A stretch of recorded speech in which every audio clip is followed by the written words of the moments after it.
Welcome back to Talk of the Town, and now I have joining me the head coach of the Bluffton boys basketball team, Mr. Brett Macy. So thank you so much for joining us today. Thank you for having me on. Appreciate it. Yeah, so first of all, why don't you tell us a little bit about your role with the boys basketball team and how long have you been doing this? This is my third year as the head boys basketball coach. This is my 6th year at Bluffton. I've been in coaching since I've been out of college, which is 9 years now.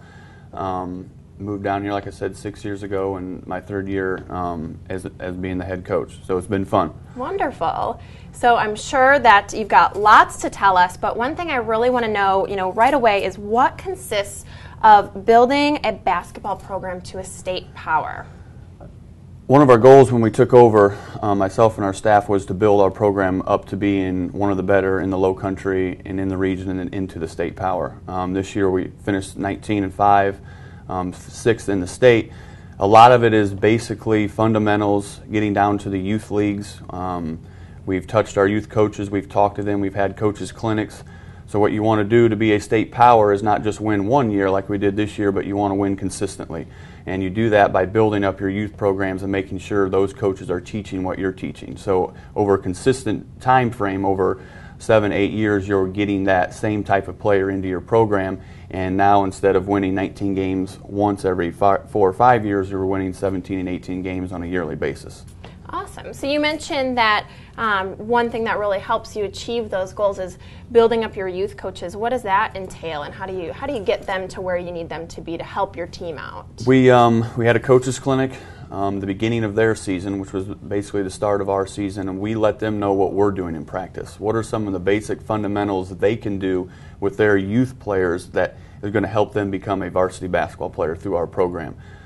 Simple things would be, ball handling, and we play a man-to-man style defense. So defensive positioning at that young age, if they do it over the course of time, by the time we get them, I don't have to teach them. It is now, they've heard it year after year, and now it becomes that stability within our program. So you guys are real smart. You start young so that by the time they get to you, they've already got some great fundamentals for you to really build off of. That's right. We're not reteaching that. We're reinforcing it, and we're moving on to more important things of planning to win the next game, whereas we're not teaching ourselves that anymore. Wonderful. And you can skip all the bad habits and just really start building their game. That's correct. Great. So what were some of the accomplishments of the Bluffton High School team this year that you really want to talk about with us?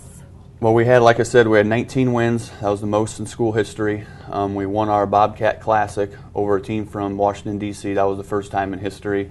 We won the region championship, first time in school history. We held opponents to 45 points a game, which is the lowest in the state this year, and the best in school history. I think we broke over 25 records, so it was clearly the best team we've ever had. It was a fun group. Those guys play hard. They want to win. Their will to win has probably been better than any group of boys I've ever been around. So it was a really fun season. It was stressful every time you win. You have to win the next game to kind of stay in first place. But looking back at it, it certainly was a joy. Wonderful. So you've really managed to maintain that spot, and once you get there, the pressure's on to sort of stick out that number one. That's great. It's tough. It's one thing when you kind of win here and win there, and you're just fighting to win. But as you win more and more, the next game becomes more important. Mm-hmm. And if you lose that game, you lose your spot in the region. So it was a stressful year, but looking back at it, it was fun, and it was fun being around the guys, and it's just kind of sad that it's over now. How'd the boys handle that pressure? Did they take it on, head on, and with your leadership, were they able to sort of grasp that pressure and play through it? And that's probably our number one thing with our guys is they really embrace that. They're a really mentally tough group. There's a couple points in the season where things aren't going well. Like any athletic event, it's not going to go always perfect, but they kind of rallied themselves, and they're a coachable group, but you didn't have to coach them that. They're ready to win. They've been ready to win as they were freshmen. And now that they're junior and seniors, they're putting that to task. That's great. So I know that you are getting ready to move from 3A to 4A, and what exactly, specifically to basketball, how is that going to affect the team in the sport? Well, one of my advantages being the assistant coach 3 years prior to being the head coach was I kind of knew what it took to win our region in 3A. So moving to 4A, it's kind of foreign territory. We play a few 4A teams every single year, so we know what's coming, but it's going to be a process of going through the season next year, seeing what we need to do. I think off the top of my head, strength would be one. We'll need to develop probably our depth a little bit more. The 4A compared to 3A, the region will be deeper. There'll be better teams from 1 down to 6. But I think we're ready. I mean, there's no other point in our school's history I would be wanting to go to 4A than after this year. That junior class, has big shoes to fill for the seniors, but I know they're up for it and they're ready to take on that challenge. Well, that's great. Now, talk to me a little bit about the Baby Bobcat program and what exactly does that mean to Bluffton High? How important is that program? The Baby Bobcat program is kind of the lifeblood of our program. It was a program we started 2 years ago. It's basically a dribbling clinic. We had it on 4 Saturdays this year, and then they do 2 halftime performances. 2 years ago we had 15 kids, and to show the growth in 1 year, this year we had 110. 110 kids showed up for that dribbling clinic.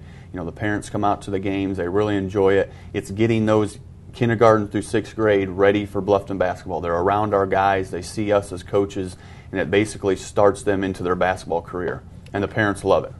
Great, and do you have a Bobcat camp that you're holding, and when are you going to be holding that? We do. We have a Bluffton boys basketball camp every year. This year will be June 18th to the 22nd. The times are usually about 9 to 11 or 9 to noon, and again, the first year we only had about 10 or 15 kids, but last year we had almost 60, so that's continuing to grow as well. Well, Brett, thank you so much for coming on and sharing all of your wonderful accomplishments. Sounds like you guys have had a really great season, and we look forward to seeing how you do in the 4A next year. Thank you. I appreciate you guys having me on. Yeah, thanks so much. And thank you. Stick around. We'll be right back.